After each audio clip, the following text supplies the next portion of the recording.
Hello, and welcome. In this tutorial, we will explore how to fix blurry sprites in Unity using the filtering mode settings. If your 2D sprites look fuzzy or unclear, don't worry, there's a simple fix. So first, just click on your sprite to select it. Then, in the inspector panel, scroll down and change the filtering mode to point no filter. This will remove that blurry look and make your sprite nice and sharp. I hope this video was helpful for you.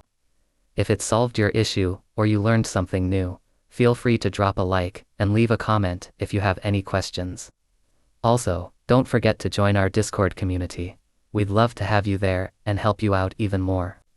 Thanks for watching, and I'll see you in the next one.